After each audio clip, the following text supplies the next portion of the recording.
À la une de ce journal, le président de la République, président de l'Union africaine, de retour hier soir à Nouakchott en provenance de Nairobi, où il a participé au sommet des chefs d'État et de gouvernement africains de l'Association internationale de développement de la Banque mondiale. Le président de la République et président de l'Union africaine salue le communiqué final du sommet de Nairobi, l'excellence du partenariat entre les pays africains et l'Association internationale de développement de la Banque mondiale. Le ministre de la Fonction publique et du Travail promet dans son discours à l'occasion de la Journée internationale du travail de continuer à construire un partenariat solide avec les partenaires sociaux.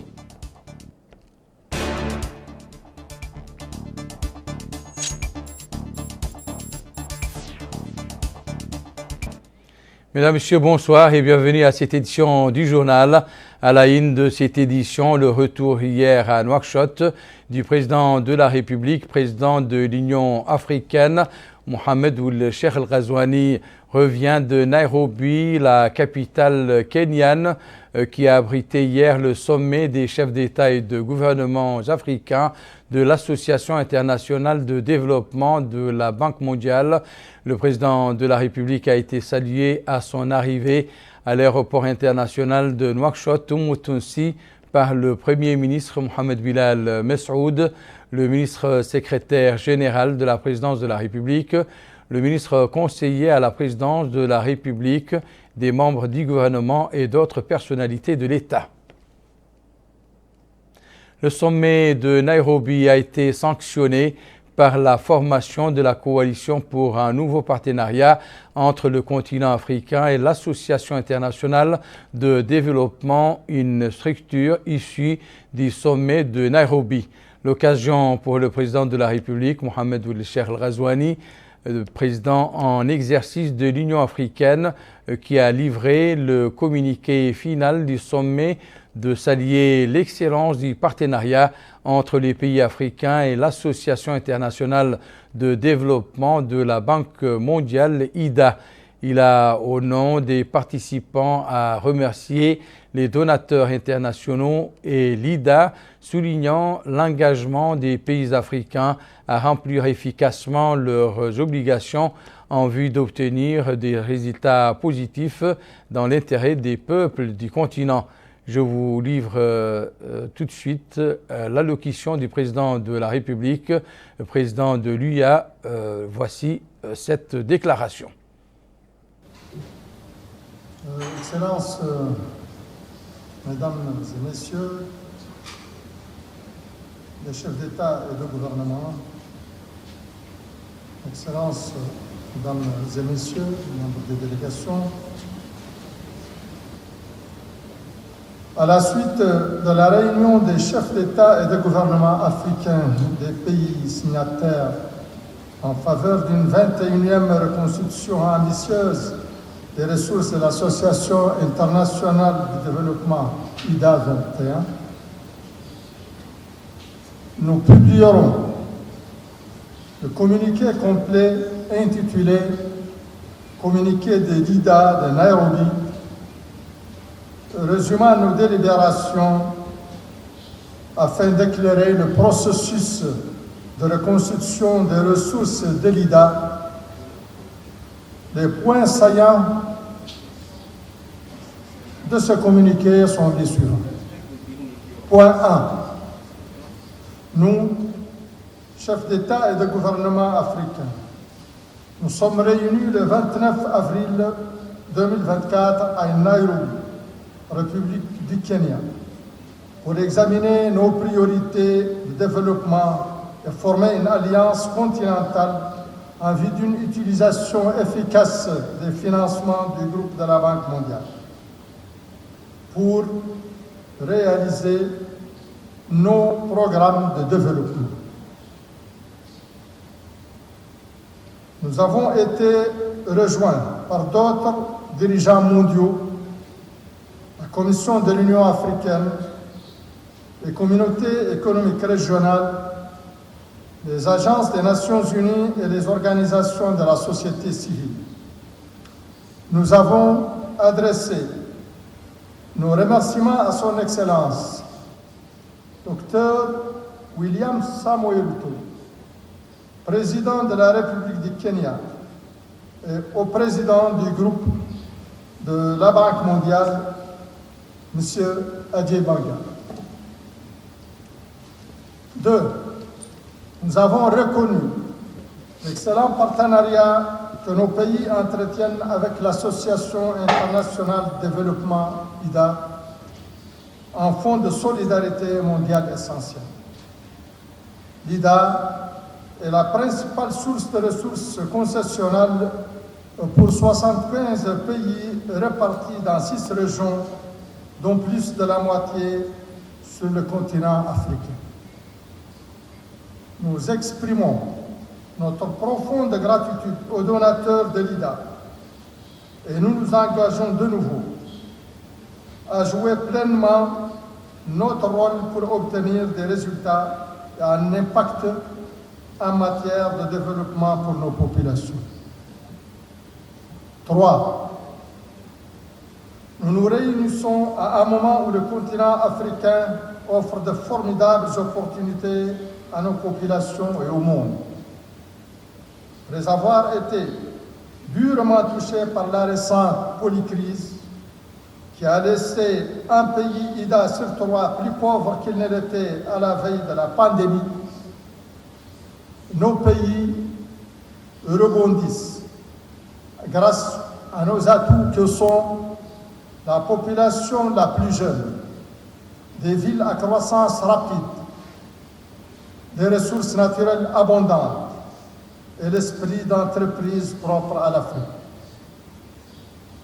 4. L'IDA et son modèle axé sur les pays ont fait leur preuve en matière de résultats et d'impact sur le développement. L'architecture existante nous a permis d'accéder à des paquets de soutien pour répondre aux priorités des pays, notamment la gestion des risques de fragilité, de conflits et de violences, les répercussions des déplacements forcés, l'intégration régionale, la réponse aux crises, le changement climatique, le développement du secteur privé, parmi d'autres résultats. L'IDA reste notre partenaire de développement fiable, la plus grande source de financement concessionnel à long terme pour les pays d'Afrique subsaharienne. 5. Il est urgent d'investir dans la transformation économique du continent et de s'attaquer aux grandes priorités que nous avons identifiées. Il s'agit notamment d'investir dans un capital humain solide, de permettre au secteur privé de créer des emplois plus nombreux et de meilleure qualité, d'étendre l'accès à l'énergie et au numérique, de renforcer la résilience face au climat et à la fragilité, et d'assurer la croissance et la prospérité de nos populations. Nous avons jeté les bases et nous devons maintenant récolter les fruits du passage à un marché continental unique et réaliser les avantages d'échelle des marchés régionaux unifiés de l'énergie, du numérique et de la finance.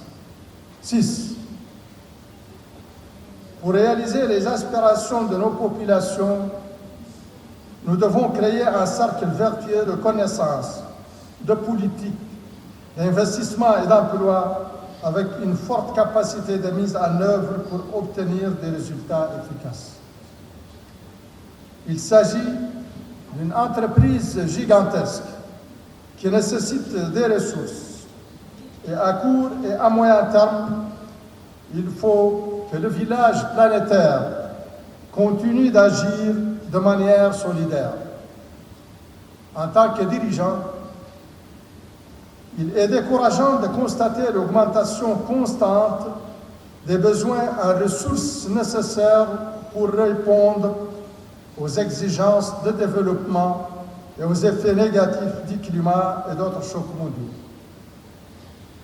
nous ferons davantage pour investir dans une croissance forte et inclusive, essentielle à la transformation économique et à la création d'emplois, afin de nous permettre de stimuler la mobilisation des ressources nationales. Dans le même temps, nous avons besoin d'augmentation stable et importante des investissements privés, à la fois sur le continent et dans le reste du monde. 7. Nous avons également besoin d'une augmentation stable et prévisible des flux de financement concessionnel vers le continent. L'IDA devrait acheminer plus de 60 milliards de dollars vers nos pays au cours de la période IDA 20, de juillet 2022 à juin 2025. Une solide reconstitution des ressources permettra à l'IDA de s'associer efficacement avec nos pays pour répondre aux priorités que nous avons identifiées et à celles des pays IDA dans les autres régions. D'un commun accord, nous appelons à une reconstitution ambitieuse et solide de l'IDA 21. 8. Nous nous réjouissons de la poursuite d'un partenariat fructueux avec nos partenaires donateurs de l'IDA et la Banque mondiale. Nous nous engageons, en notre qualité de chef d'État et de gouvernement, à nous réunir régulièrement, à étendre notre soutien en renforçant les capacités nationales et les systèmes nationaux, à renouveler notre engagement à transformer nos économies grâce à une gouvernance solide et à des stratégies économiques qui donnent la priorité au développement du secteur privé, à poursuivre les efforts visant à mobiliser les ressources nationales et à utiliser les ressources générées de manière transparente et efficace, ainsi qu'à renforcer la gouvernance et à affirmer notre volonté de respecter les engagements en matière de climat contenus dans l'accord de Paris et dans la déclaration de Nairobi des dirigeants africains sur le changement climatique et l'appel à l'action. 9. Enfin, nous encourageons les partenaires donateurs de l'IDA à relever les défis de notre époque en jouant leur rôle pour assurer la viabilité financière de l'IDA et une solide reconstitution des ressources pour l'IDA 21 afin de contribuer à la réalisation des objectifs de développement durable et de relever les défis mondiaux, y compris ceux de l'Afrique, comme indiqué dans notre communiqué intégral.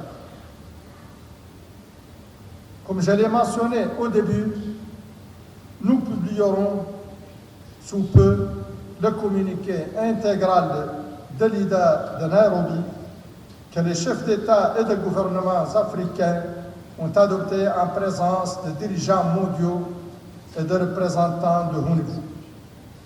Nous vous remercions tous chaleureusement. Comme vous l'avez entendu tout à l'heure, nous reconnaissons tous que l'Afrique joue un rôle primordial dans la croissance économique mondiale. Les leaders rassemblés aujourd'hui ont manifesté leur volonté d'insuffler une croissance économique forte, inclusive et durable en Afrique, en partenariat avec l'IDA. L'ambition de l'Afrique est très grande et le communiqué dont je viens de lire le résumé exprime bien la volonté collective et la détermination des leaders africains à mettre en œuvre des solutions fortes que nous avions identifiées. Et maintenant, j'ai l'honneur et le plaisir d'inviter M.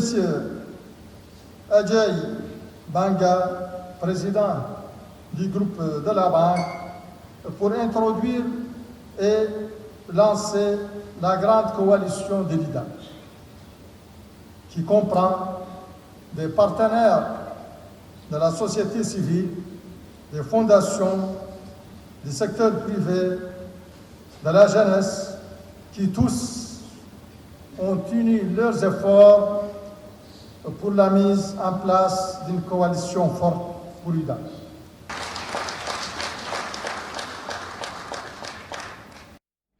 Le président de la République, président de l'Union africaine, Mohamed Ould Cheikh El Ghazouani, a rencontré en marge du sommet son homologue kenyan, William Ruto.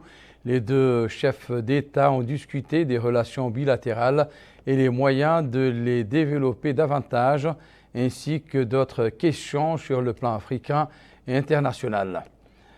À Nairobi, Mohamed Ould Cheikh El Ghazouani a également eu un entretien avec le président du groupe de la Banque mondiale, Ajay Banga. Les discussions entre le président de la République et le président du groupe de la Banque mondiale ont abordé les relations de coopération entre notre pays et l'institution financière internationale, ainsi que les moyens de les développer davantage en vue d'atteindre les objectifs visés. Autre rencontre, celle de la 6e conférence du Parlement arabe et des présidents des conseils et parlements arabes qui vient de se tenir dans la capitale égyptienne. Notre pays y a été représenté par le président de l'Assemblée nationale, Mohamed Bombo Meguet. Il a prononcé un discours dans lequel il a souligné l'importance de la réunion qui se tient à un moment critique caractérisé par la gravité des défis auxquels notre nation arabe est confrontée. Mohamed Khattat nous livre les principaux points abordés par le président de l'Assemblée nationale dans son allocution. S'exprimant à l'ouverture des travaux de la 6e conférence du Parlement arabe autour d'une vision parlementaire pour une utilisation sûre de l'intelligence artificielle, le président de l'Assemblée nationale, M. Mohamed Bombo Meguet, a souligné que cette rencontre se tient dans une conjoncture critique caractérisée par la gravité des défis auxquels notre nation arabe est confrontée. Ce qui nous oblige, dit-il, plus que jamais, à resserrer les rangs et à renforcer la solidarité, la coopération et la coordination afin d'activer l'action arabe commune. Il a précisé que cette rencontre aura adopté un document sur la vision parlementaire arabe pour une utilisation sûre de l'intelligence artificielle qui sera soumis aux chefs d'État arabes lors du prochain sommet arabe au niveau des dirigeants prévu au royaume de Bahreïn à la mi-mai prochaine. Il a indiqué que la Mauritanie avait déjà présenté ses propositions pour parvenir à une utilisation sûre de l'intelligence artificielle, soulignant l'importance d'adhérer à nos valeurs religieuses et morales, à nos constantes religieuses et à nos valeurs spirituelles et morales dans le traitement de l'utilisation sûre de l'intelligence artificielle.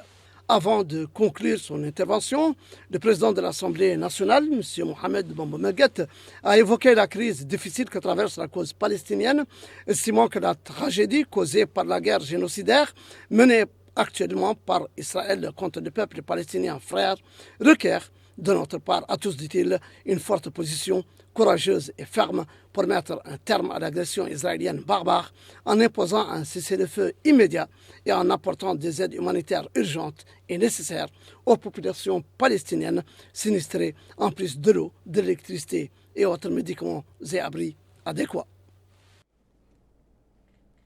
L'actualité est marquée par ailleurs ce mardi par une journée de sensibilisation des députés autour du deuxième axe du plan stratégique de l'autorité de protection des données à caractère personnel pour la période 2023-2026. Le président de l'autorité de protection des données personnelles a édifié les députés sur l'importance de la protection des données personnelles. Bokar Bailaba. L'organisation de cette journée de sensibilisation s'inscrit dans le cadre de la mise en œuvre du deuxième axe du plan stratégique de l'autorité de protection des données personnelles pour la période 2023-2026. Et à cette occasion, le président de l'autorité de protection des données personnelles, Mohamed Lemine Ould-Sidi, a expliqué dans la présentation que la protection des données personnelles est devenue une nécessité absolue à la lumière des progrès technologiques rapides. Il a indiqué que le monde est confronté à des défis croissants qui nécessitent de créer l'équilibre entre l'utilisation de l'information et des technologies de communication, ainsi que la préservation de la vie privée et des libertés publiques et individuelles. Il a souligné que l'autorité cherche à atteindre cet objectif à travers la création d'un service public indépendant, crédible et doté d'une expertise technique nationale. Il a présenté les grandes lignes du plan stratégique de l'autorité pour la période 2023-2026, notant que l'autorité a travaillé à simplifier et numériser les outils nécessaires au traitement des fonctionnaires pour se conformer à la loi en créant une plateforme de protection des données pour faciliter la mise en œuvre de procédures préalables. À noter que l'autorité de protection des données personnelles donnera la priorité dans la période à venir aux mesures réglementaires liées à des sujets à haut risque pour la protection de la vie privée, tels que les traitements biométriques, la collecte de données à caractère personnel dans le secteur de la santé, la vidéosurveillance et ses utilisations, ainsi que l'interconnexion des fichiers, entre autres.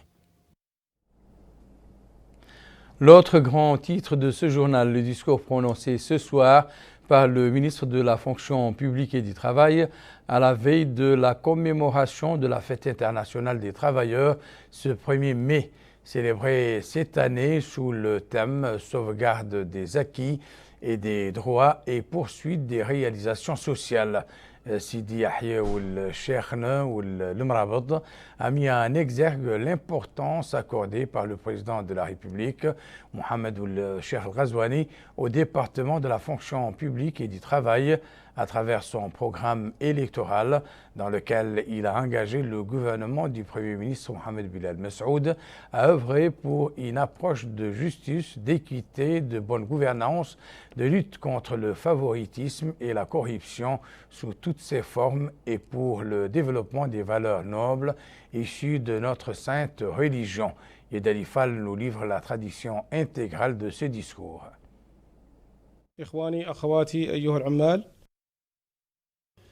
Travailleurs, frères et sœurs, mesdames et messieurs, nous célébrons demain, à l'instar de la communauté internationale, la fête du 1er mai, fête des travailleurs sous le thème pérennisation des acquis et des droits et poursuite des réalisations dans le domaine social. C'est un réel plaisir pour moi d'adresser mes vives félicitations à tous les travailleurs de notre cher pays, la Mauritanie. Cette journée grandiose qui marque le souvenir de grands sacrifices consentis par les travailleurs en vue de recouvrer leurs droits légitimes, constitue sans nul doute l'occasion unique pour tous les partenaires pour partager les acquis réalisés et tendre vers un horizon meilleur, fortement prometteur. Cette journée constitue, en outre, une occasion irremplaçable nous permettant de rappeler ici et maintenant l'importance que son Excellence, Monsieur le Président de la République, Mohamed Ould Cheikh Al-Ghazouani, accorde pour le secteur de la fonction publique et du travail à travers son programme électoral que le gouvernement de son Excellence, Monsieur le Premier ministre, Mohamed Bilal Messoud, s'est engagé à mettre en œuvre en suivant la voie de la justice, l'équité, la bonne gouvernance, le combat contre le favoritisme au sein de l'administration et la corruption dans toutes ses formes et la promotion des valeurs nobles ici de notre sainte religion. Frères et sœurs, soyez assurés, chers compatriotes, que nous menons une bataille sans merci contre tout ce qui peut entraver notre marche et nous empêcher d'atteindre les objectifs que nous avons fixés en vue d'assurer la paix sociale et garantir une vie digne et décente pour tous les travailleurs de la Mauritanie. Ainsi, nous avons pu réaliser au cours du mandat de son Excellence, le Président de la République, des acquis hautement significatifs au profit des travailleurs qui méritent d'être signalés et mis en relief. C'est ainsi que les efforts se sont concentrés sur l'amélioration des conditions de vie des travailleurs, notamment les catégories ayant un faible revenu. Dans ce cadre, des augmentations significatives généralisées des salaires ont été accordées à tous les travailleurs, y compris l'augmentation du SMIC ainsi que les allocations familiales. Et pour assurer une vie décente pour nos travailleurs retraités et alléger par la suite leurs charges familiales, l'État a pris l'initiative d'augmenter de façon significative les pensions des retraités et améliorer les procédures de gestion et l'octroi de ces pensions. Aussi, nous signalons que la révision de la loi relative au régime des pensions civiles de la Caisse des retraités de la République islamique de Mauritanie est actuellement en cours en vue d'y faire intégrer des améliorations substantielles et ce en parallèle avec les changements qui en sont liés, ce qui aura sans doute un impact positif sur la vie de nos personnels retraités. Et, dans le cadre du renforcement de la couverture sociale des assurés, le seuil de cotisation sociale a été rehaussé pour assurer l'équilibre financier de l'institution, la Caisse nationale de sécurité sociale, afin de permettre la prise en charge des augmentations significatives arrêtées au profit de ses adhérents. Travailleurs, frères et sœurs, nous sommes décidés à tisser des rapports de partenariat forts avec les partenaires sociaux fondés sur le souci constant pour une concertation continue et la volonté de bâtir sur des bases solides un dialogue social régulier instauré sur un équilibre entre les devoirs et les responsabilités et qui fixe clairement les engagements de chaque partie étant vers l'amélioration des conditions de vie des travailleurs et leur promotion dans le cadre des possibilités de l'État en tenant compte des défis de la concurrence et de la préservation de la paix sociale. C'est dans cette optique que s'inscrit la révision des règlements relatifs à la détermination de la représentativité syndicale des travailleurs afin de redynamiser leur participation pour contribuer à l'élaboration des politiques publiques à travers leur représentativité au sein des organes nationaux et internationaux.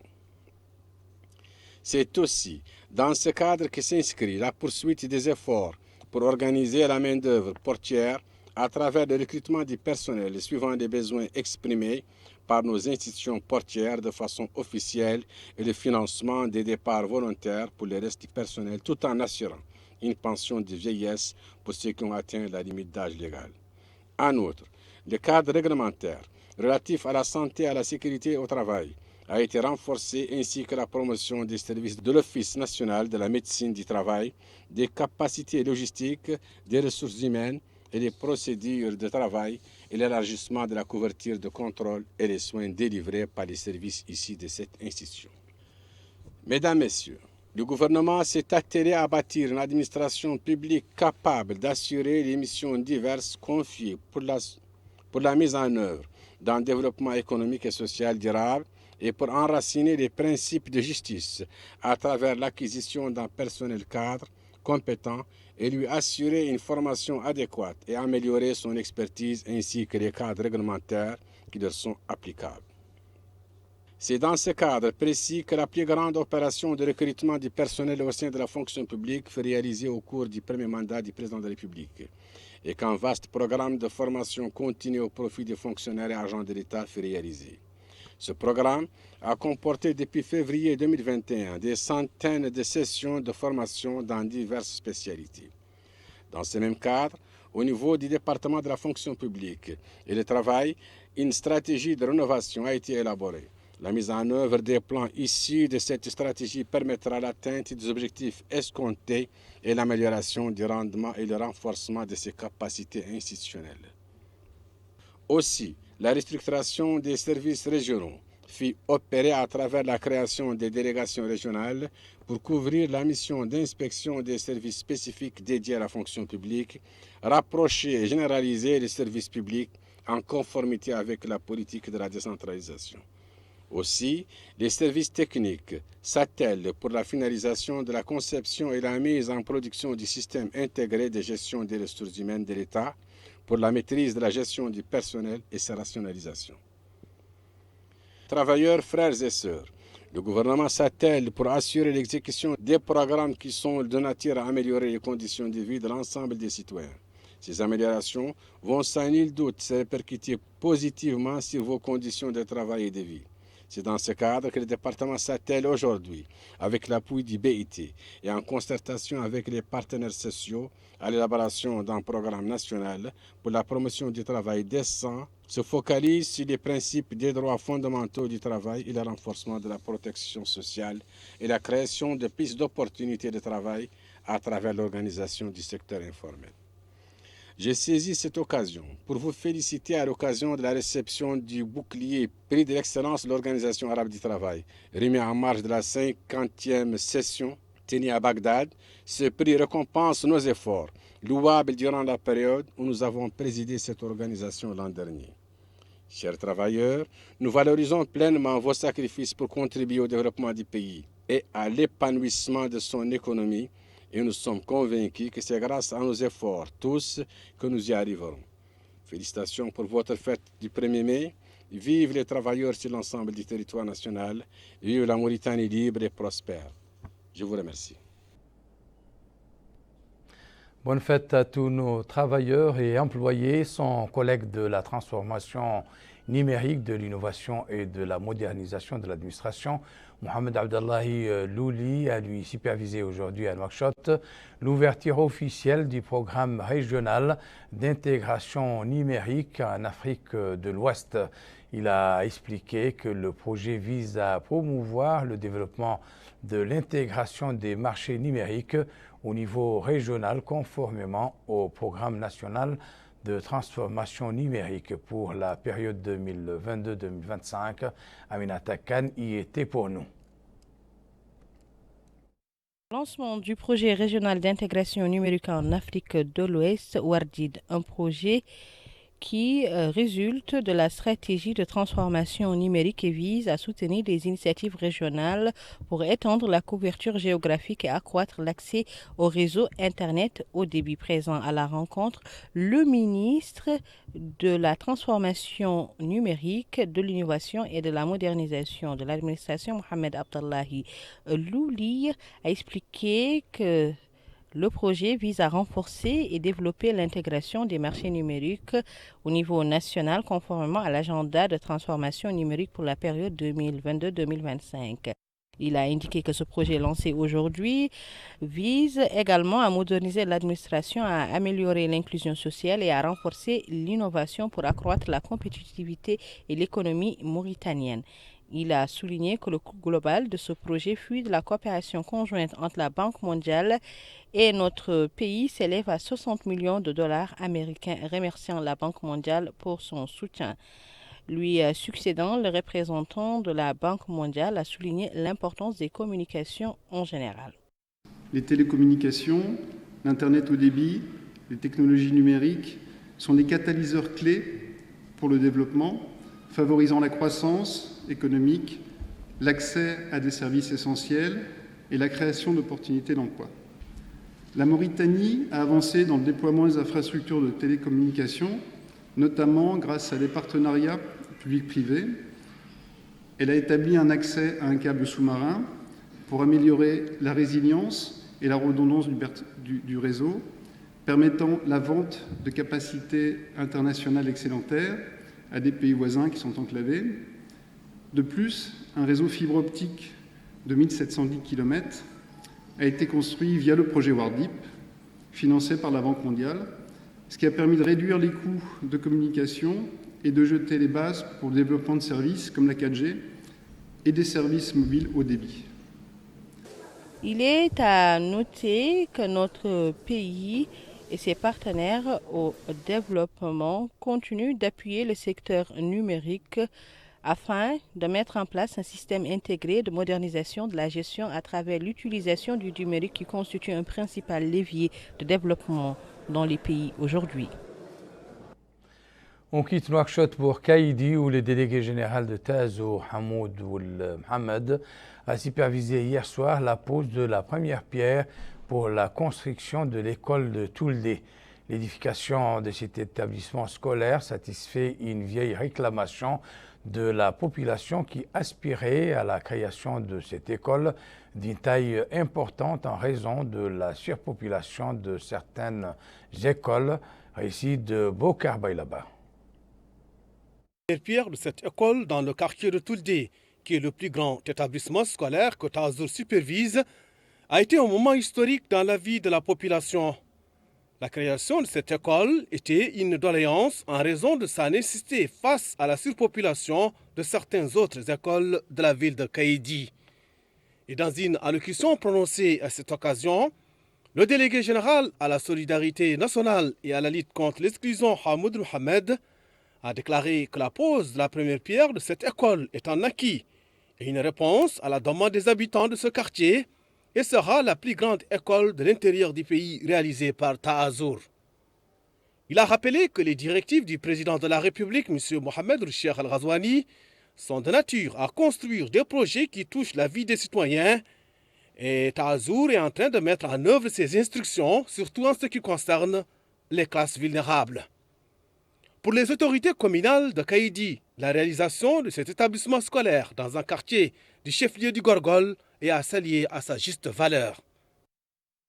Permettez-moi donc, en cette occasion solennelle, d'adresser nos remerciements les plus sincères à son Excellence, le président Mohamed Ould Cheikh Ghazouani. Président de la République, architecte et visionnaire d'une nouvelle Mauritanie de paix et de cohésion sociale pour un développement national plus harmonieux. C'est en effet sous son impulsion directe que les services concernés ont été instruits pour donner vie à cette initiative capitale pour le développement et l'épanouissement de notre commune. Son leadership éclairé et sa détermination à promouvoir l'éducation comme pierre angulaire du progrès social et économique méritent notre reconnaissance infinie. Je tiens également à exprimer toute ma gratitude au délégué général Taazour, dont la présence parmi nous aujourd'hui témoigne de son engagement indéfectible à mettre en œuvre les directives et les orientations du président dans le cadre du programme Ta'ahoudati. Au terme de la cérémonie, le délégué général à la solidarité nationale et à la lutte contre l'exclusion, Hamoud Mohamed, le wali du Gorgol, Ahmed Naoul Sidiabe, le maire de la commune de Kaïdi ainsi que les autorités sécuritaires de la wilaya ont eu droit à une régate des piroguiers du quartier de Touldé en guise de remerciement et de gratitude en l'endroit des pouvoirs publics. Tout cela s'était déroulé dans une atmosphère d'allégresse, expression du grand sens d'hospitalité des habitants de Touldé. Retour à Nouakchott qui a abrité ce matin un atelier organisé par le commissariat aux droits de l'homme, à l'action humanitaire et aux relations avec la société civile. Un atelier centré sur la restitution des recommandations présentées par notre pays dans son deuxième rapport périodique devant la Commission des Nations Unies, concentré par les droits, ou concerné du moins, par les droits économiques, sociaux et culturels. Mohamed Khattab. C'est un atelier de partage des recommandations formulées au gouvernement suite à l'examen du deuxième rapport périodique devant le Comité des Nations Unies des droits économiques, sociaux et culturels. Supervisant les travaux de cet atelier, le commissaire adjoint aux droits de l'homme, à l'action humanitaire et aux relations avec la société civile, M. Rassoul Wilkhal, a déclaré qu'il n'échappe à personne que les hautes autorités du pays n'ont de cesse de prendre toutes les mesures juridiques et institutionnelles pour promouvoir et renforcer les droits économiques, sociaux et culturels afin de les matérialiser sur le terrain de la réalité, conformément à la volonté du président de la République, M. Mohamed Ould Cheikh Ghazouani, et à son programme Ta'ahoudati, dans lequel il a insisté sur la justice sociale, la promotion des couches vulnérables en leur accordant la plus grande importance, ce que veille à traduire dans les faits le gouvernement du Premier ministre, M. Mohamed Bilal Messoud, à travers des programmes et des politiques mises en œuvre dans ce domaine. De son côté, le secrétaire général de la délégation générale à la solidarité nationale et à la lutte contre l'exclusion, Taazour, s'est dit heureux de prendre part à cet atelier sur les droits économiques, sociaux et culturels. Cela d'autant plus que la mission de Taazour est de lutter contre la pauvreté, l'exclusion et d'apporter des aides permanentes aux franges les plus fragiles, vulnérables et nécessiteuses dans notre société. Pour sa part, la représentante du bureau onusien du Haut Commissariat aux droits de l'homme dans notre pays, Mme Khadjata Ba, a indiqué. Je saisis cette occasion pour féliciter l'engagement du gouvernement mauritanien envers les organes de contrôle de traité et avec lesquels une coopération solide et constructive s'est établie depuis des années.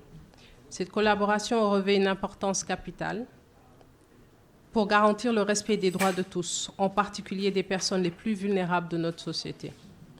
Au cours de cette session, nous aurons l'opportunité d'examiner de près les recommandations qui ont été émises lors du dernier examen du comité sur le pacte international relatif aux droits économiques, sociaux et culturels, qui a été couronné par des observations finales et des recommandations destinées au gouvernement mauritanien. Ces recommandations représentent une occasion pour le gouvernement ainsi que toutes les autres parties prenantes d'orienter et de guider la réponse de l'État dans la mise en œuvre des droits économiques, sociaux et culturels.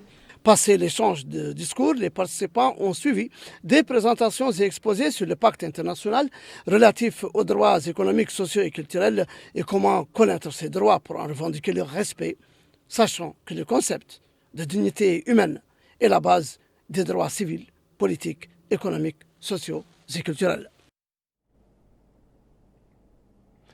Il a été accueilli en héros à Kaoul Baitat et le lauréat de la 5e édition du concours international de récitation du Saint-Coran organisé à Nairobi au Kenya.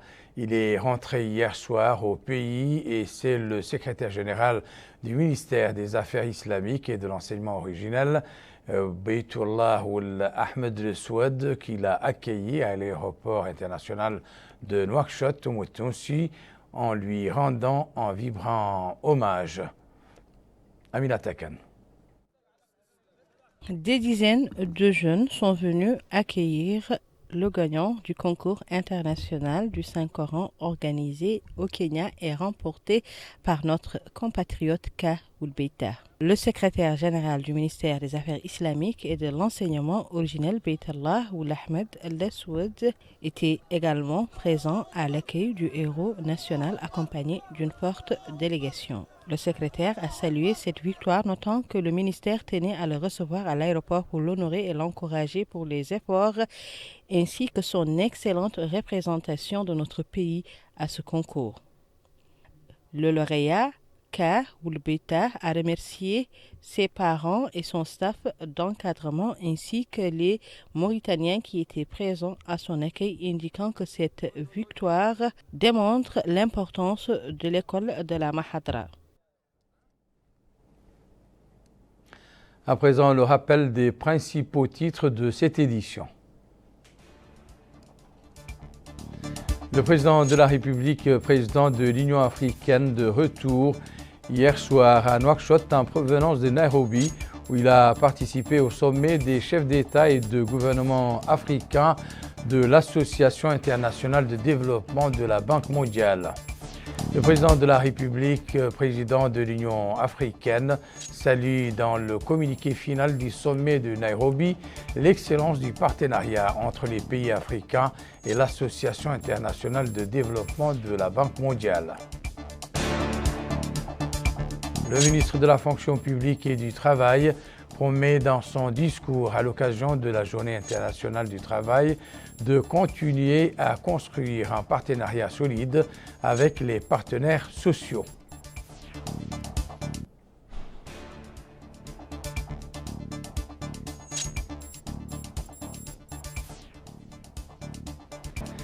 C'est la fin de cette édition. Merci pour votre attention. Excellent moment avec le reste des programmes d'El Mauritania. Au revoir.